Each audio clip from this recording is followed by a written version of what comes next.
Start करते हैं salient features of Indian constitution. इसमें हम लोगों ने पिछले लेक्चर्स में इसके 8-10 पॉइंट्स देख लिए थे। अब इससे आगे के पॉइंट्स को हम लोग स्टार्ट करते हैं। तो पहले हमारा क्या है, सेक्युलर स्टेट है। सेक्युलर स्टेट कहने का मतलब क्या है कि धर्मनिरपेक्ष राज्य। अब धर्मनिरपेक्ष राज्य जो है वो हम लोगों का कंसेप्ट अलग है, और अगर हम लोग वेस्टर्न डेमोक्रेसीज की बात करें तो वेस्टर्न डेमोक्रेसी जो है वहां का कंसेप्ट अलग है। हमारे यहाँ जो सेक्युलरिज्म है, जो सेक्युलर स्टेट का जो कंसेप्ट है वो पॉजिटिव वे में लिया जाता है, लेकिन जो वेस्टर्न डेमोक्रेसी है वहां पर निगेटिव कंसेप्ट फॉलो किया जाता है। इसका निगेटिव कंसेप्ट क्यों है, तो वहां पर रिलीजन को और स्टेट को, यानी कि गवर्नमेंट को और जो रिलीजन है उसको कंप्लीटली सेपरेट कर दिया गया। यानी कि स्टेट और उसमें कहीं भी मतलब वो जो तालमेल होता है, वो जो एकरूपता होती है वो नहीं रहेगी, उसको बाइफरकेट कर दिया गया है। लेकिन अपने यहाँ जो इस चीज को फॉलो किया जाता है उसमें क्या है कि स्टेट का कोई अपना ऑफिशियल रिलीजन नहीं होगा। इसमें जो हमारे यहाँ जो सिस्टम है उसके अंतर्गत क्या होता है कि स्टेट के पास अपना कोई, स्टेट के पास no official religion, no official religion. State के पास अपना कोई ऑफिशियल रिलीजन नहीं होता है, लेकिन वो हर एक धर्म को, हर एक रिलीजन को फलने फूलने का, हर एक रिलीजन को उसको क्या करने के लिए, एक्सपैंड करने के लिए वो मौका देती है बराबरी रूप से। यानी कि आप हर एक धर्म जो है वो आगे बढ़ेगा, उससे स्टेट को कोई प्रॉब्लम नहीं है। स्टेट सबको सपोर्ट करती है और सबको समान रूप से देती है, इक्वल ट्रीटमेंट, चाहे वो जैन धर्म हो, चाहे वो पारसी धर्म हो, बुद्धिज्म हो, हिंदुइज्म हो, इस्लाम हो, क्रिश्चियनिटी हो, जितने भी धर्म हैं उन सबको क्या होता है कि समान रूप से देखा जाता है, एक नजरिए से देखा जाता है। तो अपने यहाँ जो स्टेट है उसका मतलब क्या होता है, नो ऑफिशियल रिलीजन, कोई ऑफिशियल रिलीजन नहीं है। हमारे संविधान में इसके लिए बहुत सारे प्रोविजंस किए गए हैं, जो हमारा कुछ फंडामेंटल राइट्स है उसके तहत भी हम लोग देख सकते हैं। जैसे कि राइट टू इक्वलिटी है, हमारा जो फंडामेंटल राइट्स है आर्टिकल 14 to 18, उसके जो कुछ आर्टिकल्स है, जैसे कि हम लोग अगर आर्टिकल 14 की बात करें, अगर हम लोग आर्टिकल 14 की बात करें, जो आर्टिकल 14 है, आर्टिकल 14 के तहत क्या होता है कि आर्टिकल 14 से भी हम लोग देख सकते हैं कि किसी भी व्यक्ति को जो इक्वलिटी ऑफ, जो क्या कहते हैं, जो इक्वल प्रोटेक्शन ऑफ लॉ जो है, ठीक है, तो इक्वल प्रोटेक्शन ऑफ लॉज वाला जो है वहां पर ये नहीं देखा जाएगा कि कोई व्यक्ति किसी सर्टेन रिलीजन से अगर बिलोंग करता है तो उसको इक्वल प्रोटेक्शन नहीं दिया जाएगा। ये आर्टिकल 14 के तहत हम लोग देख सकते हैं। आर्टिकल एक दूसरा क्या है, आर्टिकल 15 है। ये आर्टिकल 15 जो है, इस आर्टिकल 15 के तहत क्या होता है कि डिस्क्रिमिनेशन नहीं हो सकता है लोगों के बीच में on the basis of religion. Religion के बेसिस पे आप डिस्क्रिमिनेशन नहीं कर सकते हैं। नेक्स्ट क्या है, आर्टिकल 16। आर्टिकल 16 हमको क्या देता है कि equality of opportunity in terms of public employment. तो इक्वलिटी ऑफ अपॉर्चुनिटी जो है वहां पर मिलेगा, ऐसा नहीं देखा जाएगा कि उसको जेंडर कास्ट के बेसिस पे, अगर हम रिलीजन के, हम लोग अगर रिलीजन स्पेसिफिक की बात करें तो रिलीजन के बेसिस पे उसको हम लोग पब्लिक एम्प्लॉयमेंट में अपॉर्चुनिटी नहीं प्रोवाइड करेंगे। तो इक्वलिटी ऑफ अपॉर्चुनिटी भी होना चाहिए। ये सारा पॉइंट है। नेक्स्ट भी एक आर्टिकल है, अगर हम लोग देखें तो आर्टिकल दूसरा हमारा क्या है, आर्टिकल 25 to 28। ये क्या है, right to freedom of religion, freedom of religion. Freedom of religion के तहत क्या, आर्टिकल 25 से लेकर के 28 तक में कि आप किसी भी धर्म को प्रोफेस करने के लिए, प्रोपेगेट करने के लिए, उसको प्रमोट करने के लिए आपका मतलब क्या है, आपको फ्रीडम है। जो आपका कंसाइंस आपको अलाउ करता है, जो आपका अंतरात्मा जो है वो आपको अलाउ करता है, उसके अकॉर्डिंग आप किसी भी रिलीजन को फॉलो कर सकते हैं, उसके ऊपर आपको कोई बंदिश नहीं है। Right to freedom of religion जो हमारा आर्टिकल 25 to 28, वो भी इस सेकुलर स्टेट का जो हमारा जो भावना है उसको आगे बढ़ाता है। इसके अलावा क्या है, एक और आर्टिकल है, वो क्या है हमारा आर्टिकल 29 और 30। ये क्या है हमारा, cultural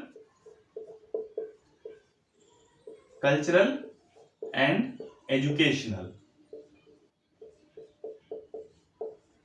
cultural and educational rights, कि किसी भी रिलीजन से जुड़े हुए लोग, किसी भी धर्म से जुड़े हुए लोग वो अपने कल्चर को, आर्टिकल 29 में क्या आता है, कल्चर, यानी कि अपना जो लैंग्वेज, हमारी जो संस्कृति है उसको प्रमोट कर सकते हैं, उसके कंजर्वेशन, उसको संरक्षण के लिए, उसको प्रोटेक्शन प्रोवाइड करने के लिए हमको जो काम करना है वो कर सकते हैं without harming the other religions culture. ये आर्टिकल 29 है। आर्टिकल 30 में क्या है कि अपने एजुकेशनल इंस्टीट्यूशंस को हम लोग बढ़ावा दे सकते हैं जो भी रिलीजन बेसिस पे, जैसे कि मदरसा वगैरह है उसमें इस्लाम रिलीजन से रिलेटेड भी बातें बताई जाती है। तो वैसे ही हर एक धर्म में ऐसे ऐसे स्कूल्स होते हैं। तो ये आर्टिकल 13 जो है क्या है वो एजुकेशनल इंस्टीट्यूशन पे फोकस करता है, और आर्टिकल 29 जो है क्या है वो कल्चरल जो प्रोविजन है उसके ऊपर फोकस करता है।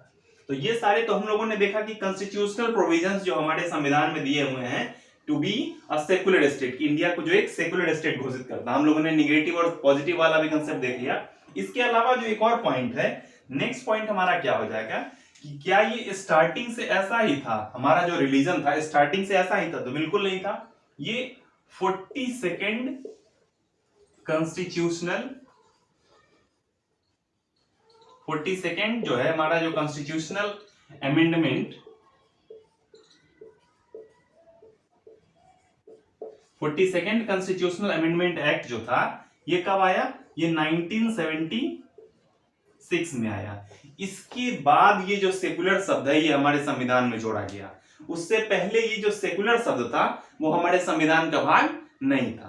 तो ये आपसे पूछा जाता है ये कई सारे एग्जाम में कि 42nd किस कॉन्स्टिट्यूशनल अमेंडमेंट के बाद जो हमारा जो संविधान में सेकुलर शब्द को जोड़ा गया है, यानी कि हमारा जो इंडिया है वो एक सेकुलर स्टेट के रूप में जाने लगा है। तो 1976 के बाद से, 1976 से पहले हम लोग इस वर्ड को कॉन्स्टिट्यूशन में जगह नहीं मिली हुई थी। तो 42nd कॉन्स्टिट्यूशनल अमेंडमेंट एक्ट 1976 ये याद रखना है सेकुलर स्टेट के लिए।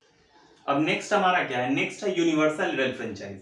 इस यूनिवर्सल एडल्ट फ्रेंचाइज के मतलब क्या है? ये एक पॉलिटिकल राइट है। पॉलिटिकल राइट क्या है? पॉलिटिकल राइट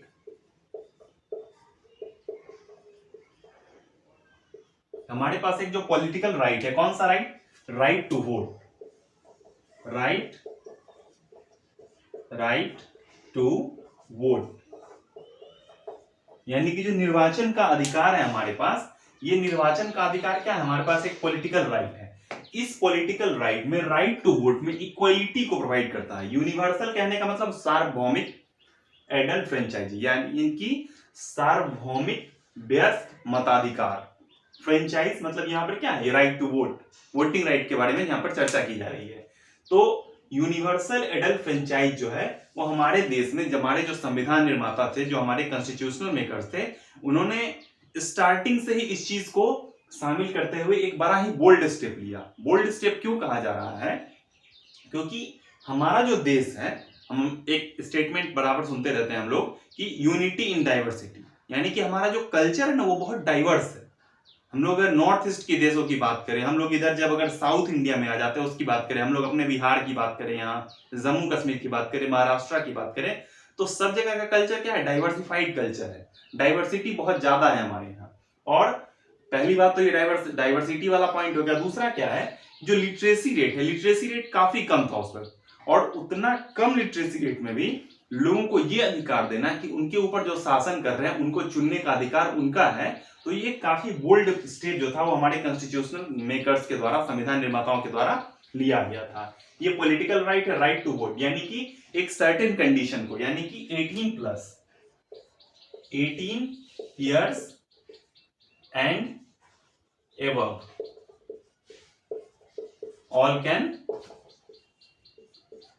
वोट, यानी कि 18 साल या उससे ऊपर के जितने लोग हैं वो सारे वोट कर सकते हैं, irrespective of gender, caste, religion, race, sex, wealth, जो भी चीज है, किसी भी चीज के आधार पे हम लोग यहाँ पर डिस्क्रिमिनेशन जो है, भेदभाव नहीं कर सकते। ऐसा नहीं कि कोई सर्टेन क्लास के व्यक्ति हैं तो उनके पास जो वोट है वो ज्यादा हो जाएगा और किसी दूसरे के पास वोट जो होगा वो कम होगा। यानी कि यहाँ पर एक और कंसेप्ट है। दूसरा कंसेप्ट क्या हो जाएगा कि हमारे यहाँ जो है वो वन पर्सन वन वोट,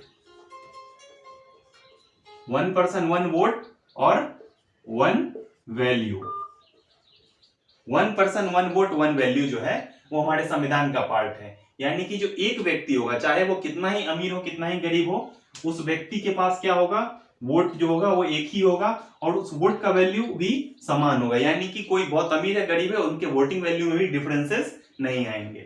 तो ये 18 प्लस से कह सकते हो। अच्छा, एक और यहाँ पर फैक्चुअल इंफॉर्मेशन है कि ये हमेशा से 18 ईयर्स नहीं था, ये 18 ईयर जो था वो बाद में आया। जैसे कि हमारे पास एक कॉन्स्टिट्यूशनल अमेंडमेंट है 61st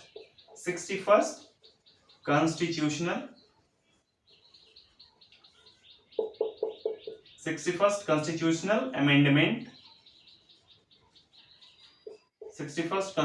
अमेंडमेंट एक्ट, ये जो आया इसके बाद से हमारे संविधान में ये बदलाव आया है। इससे क्या हुआ कि ये 1988 में आया, 1988 में ये हमारे संविधान में ये बदलाव आया, और उसके बाद 1989 से 1989 से क्या है, ये पहले 21 साल उम्र था, यानी कि जो वोटिंग ईयर था वो पहले 21 ईयर था। तो 1988 में जो ये बदलाव आया, इस 1988 के बदलाव के बाद 1989 से इसको ऑफिशियल कर दिया गया, और वोटिंग एज जो था वो 21 से घटा करके 18 साल कर दिया गया। तो इस तरीके से जो यूनिवर्सल एडल्ट फ्रेंचाइजी थी वो 21 साल से घट के 18 साल पे आ गई। तो इस तरीके से हम लोगों ने इसमें दो प्रोविजंस को देखा। इससे आगे के प्रोविजंस हम लोग नेक्स्ट वीडियो में देखेंगे। Thank you.